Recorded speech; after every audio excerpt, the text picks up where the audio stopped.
Season 17 is fast approaching. It's also going to give us the first look at patch 2.6.5. This season, as we all know, each season has a theme. Last season, season 16, was a huge success. The season of Grandeur, which gave us the Ring of Royal Grandeur buff. This season is doing something similar. Obviously, it's another theme. This season 17 theme is the season of nightmares. My type of season, by the sounds of it. What do you think that could possibly mean? Season of nightmares. And obviously enough, it is the Legacy of Nightmares ring set bonus that we're going to be using this season. They've been used a lot in challenge rifts these days, so a lot of you that watch my challenge rift videos will know how the Legacy of Nightmares ring sets work. If you haven't seen it, or if you're not familiar with the Legacy of Nightmares ring set, the way it works is if you have those rings equipped, and if it's your only set item bonus, then every ancient item you have equipped, which is including the rings themselves, you get a 750% damage bonus per item that is ancient or primal ancient. Primal ancient stacks as well. But there's no added bonus. For those of you thinking there might be an added bonus for primals, there isn't. It just constitutes a regular ancient. So you get 750% damage increase for each ancient item, and also 4% damage reduction for each ancient item equipped. There can be a total of 13. So 750% times 13, 4% times 13, that's what you get for your damage bonus multiplier and also your damage reduction multiplier. In this season, in season 17, you don't have to have the rings equipped. So ancients are going to be super important in this season. Obviously primal ancients as well. But early in game, if you're just leveling up, there's a chance you can get an ancient. I get them all the time early on before I'm even level 70. So that ancient item, if you're level 60 and you've got a level 10 ancient item, it's going to increase your damage by 750% just having that item equipped. So it's a big game changer, and personally, I think this will be the most popular season yet, by far. It's going to be super awesome. It's just unfortunate that it doesn't stack with other set items. So having that buff, you only actually can benefit from that buff if you have no other set items equipped, or no other set item bonuses. You can have set items equipped. For instance, you can have just one Unhallowed Essence helm or the chest piece equipped, as long as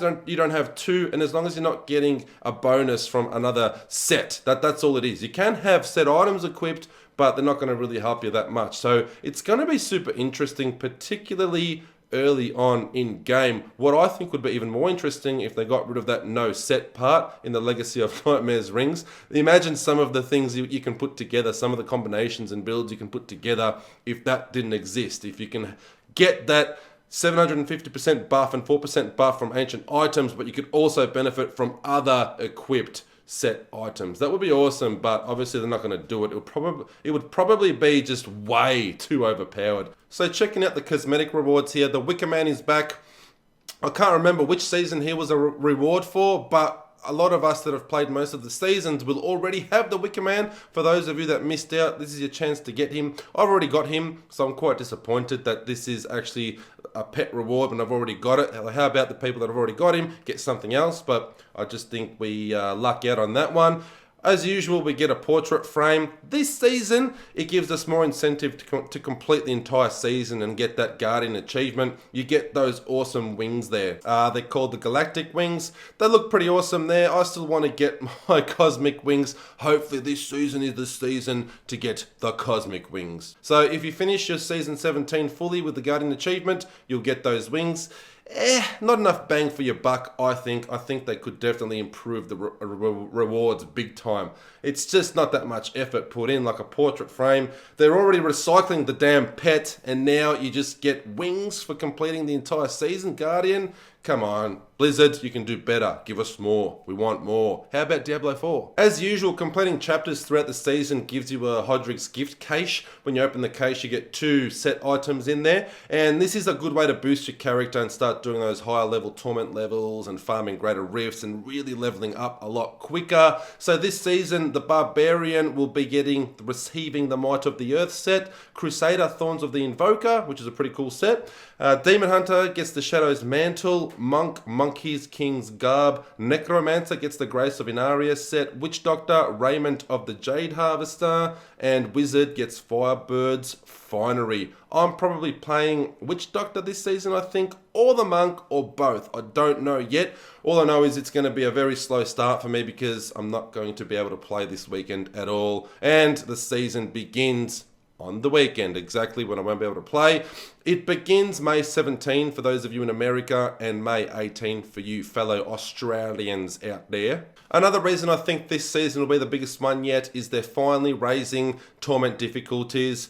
13 is no longer the highest. It's going up 14, 15, 16. So Torment 16 is going to be the highest. I don't think it's going to bring that much more of a challenge, especially once you level up and get those Paragon levels going and get some good set pieces or some full sets. It's a little bit lazy on Blizzard's part, but at least we're getting something. You know, you can't really be too upset. At least they're putting in some effort towards these seasons, so can't complain too much there. We'll see how Torment 16 goes and what challenges it brings. I don't think it'll change much. It's going to be a little bit more difficult. We'll get a bit more rewards, but overall, meh. For people playing on PC, you can now look for items in your stash by typing in a search bar at the top there, and that'll bring up the item that you're looking for. For example, you're typing in puzzle ring, cha-cha-ching, cha-cha-ching, there it is. It's, it's not a bad feature, but it's not really going to save me a whole lot of time because I organize everything in a certain way. I'll have gems in one tab, my set items in another tab, my ancients in another tab, primals in another tab, and so on. So in my mind, I know where to click on and what I'm looking for already, and stuff like puzzle rings I keep aside as well. So, at least they're improving things, little things like this, but for me personally, I don't think it'll make much difference, but thank you, Blizzard, for taking the time and improving the game little by little. There are some other patch notes here, but I think I've gone over everything that's super important. The buffs that the set items received in the last patch remain. There's no big changes there, so I'm still working around the clock to try and experiment with some of those changes. There's so many, but who can keep up? When you work for a living, do videos as well. It's a bit hard to play through every single character, but I'm getting there. Every season, I'll focus on a character or two and just work my way through and experiment with some of the changes. This season's going to be great because we can actually finally experiment with the changes that we can see with Legacy of Nightmares ring set. For those of you that don't know, it wasn't always 750% per ancient item and 4% per damage reduction per item. It is now, it's been buffed big time, so this is going to be awesome for me to actually experiment with Legacy of Nightmares, something I haven't done before, so pretty excited about that. In other news, I will be doing live streams this season. Unfortunately, I might be able to get a few hours right at the beginning if there are no delays or issues on the servers. I might be able to play Saturday morning real quick and try and level up to 70, so make sure you click that notification bell. That way when I pop up live, you get a notification. You can join me live and we can have a chat and play the game together. And of course, subscribing is optional as always. If you want to spend some quality time with your creepy uncle, hit that subscription button right now. Otherwise, just come back and visit. Be sure to follow me on the Instagram to see what I get up to outside of my YouTube videos. And remember, your creepy uncle loves you.